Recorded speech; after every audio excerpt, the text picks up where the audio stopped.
Once upon a time, there was a precious little girl. Her friend, the princess of the Red Rose, was always at her side.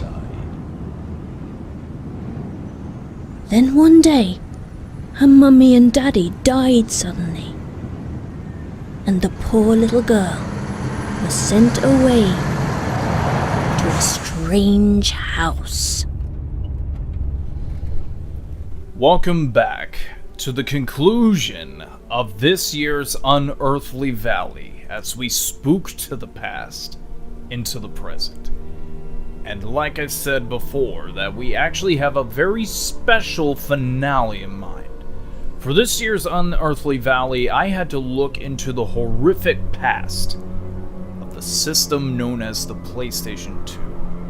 And there's a lot of spooky games that are on that console, but there was one in particular that I had to talk about today, as it is a very special case, with news surrounding it from all across the world of cancellations, bans, and eroticism.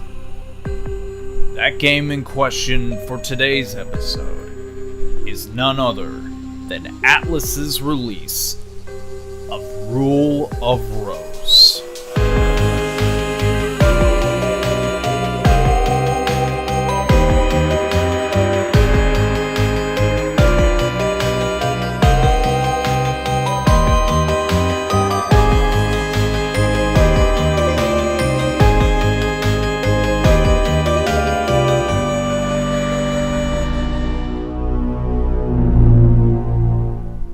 Rule of Rose has remained dormant in the grave for over 15 years, and even to this day it has been regarded as a cult classic.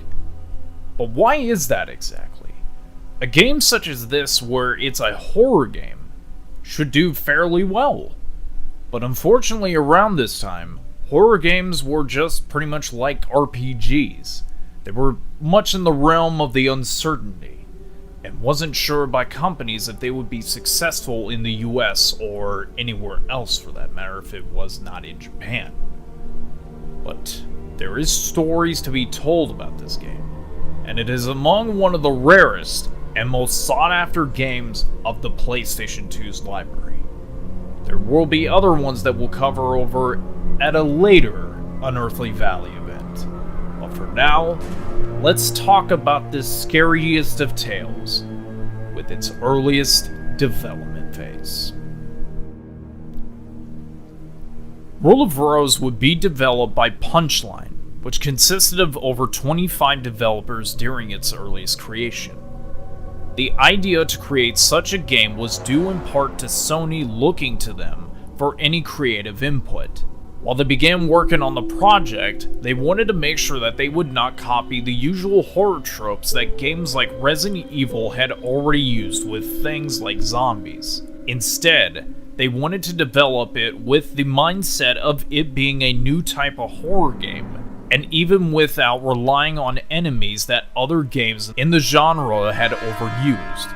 One that would lean heavily towards psychological horror, instead of the surprise and shock style. When talking about the very early days of working on the game, Yoshiro Kimura thought to make the game about a boy set in a dark fantasy, which would then have him being kidnapped and thus attempt to escape said situation.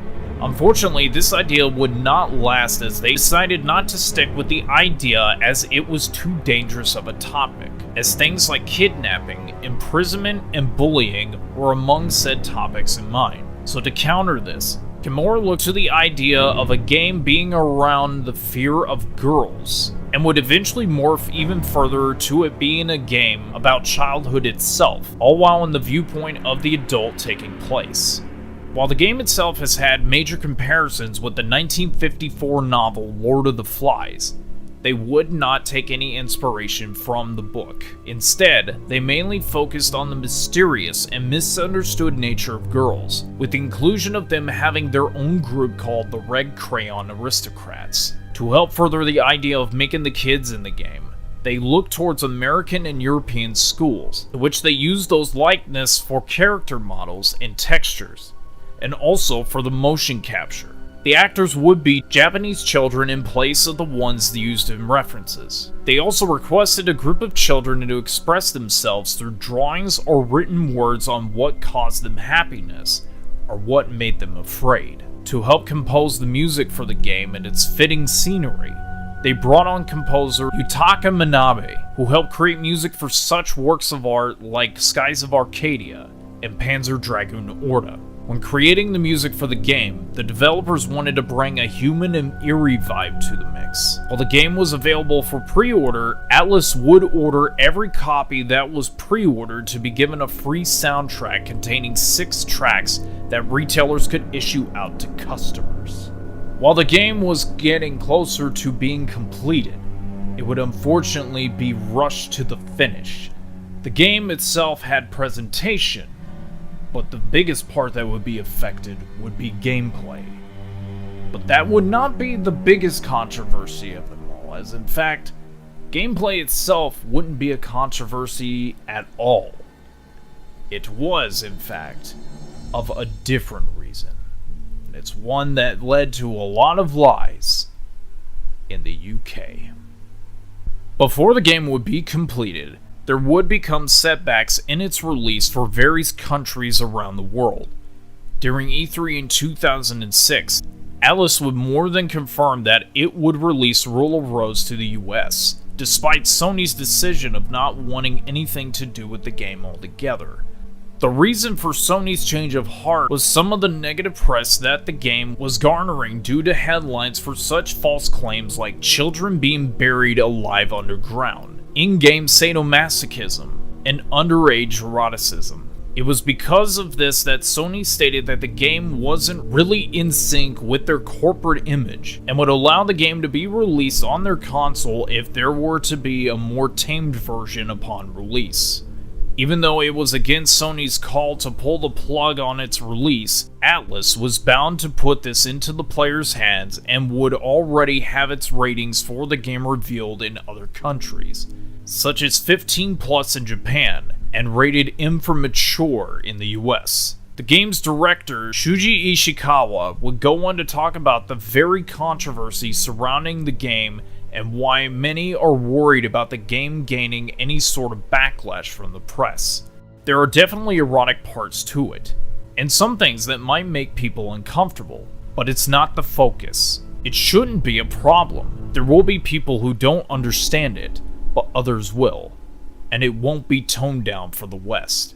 The battle to get the game out to the public would become an even harder one. European Union Justice Minister Franco Frattini would attack the game for containing obscene cruelty and brutality, and to have the PEGI rating system change in place for government officials to engage discussion with industry reps. And on March 7, 2007, a member of the European Parliament would present a resolution on the ban of sales for the game in France, Poland, and other European locations.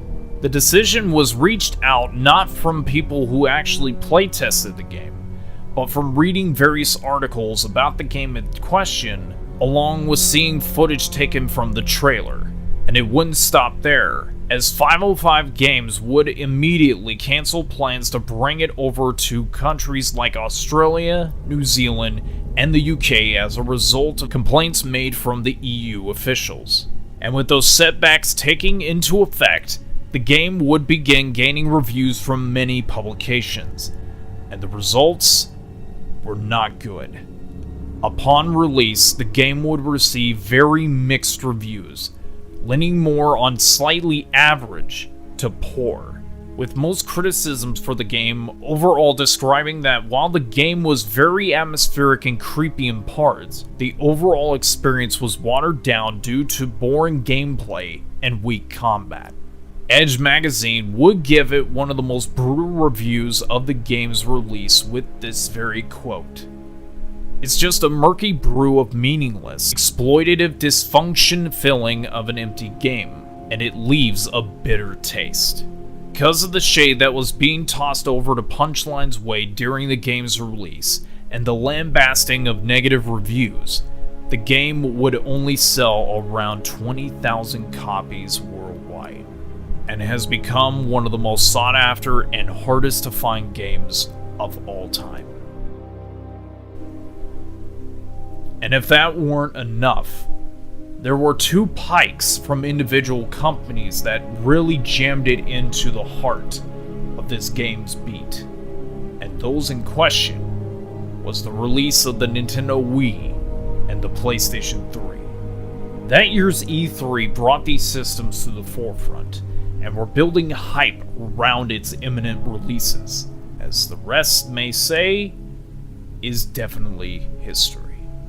But the good news is that there is potential for this Frankenstein of a rare game to be brought back to life, as there was a poll that took place not that long ago, early this year in fact, that the same company in question brought the question of if you want to see this and other titles get a remaster of sorts. And it was a resounding yes from the entire collective community that was at hand. But alas, we will have to wait and see if they will get released on the PS5 or PC, or maybe limited run reaching out to do physical reprints of these classic games on modern systems. But we will have to wait and find out. But unfortunately, my friends, I have to close the book on this chapter of this year's Unearthly Valley. Thank you very much for joining us this year. Have a happy Halloween. And remember, thank you for stepping into the Unearthly Valley as we spook to the past, into the present. Have a good evening.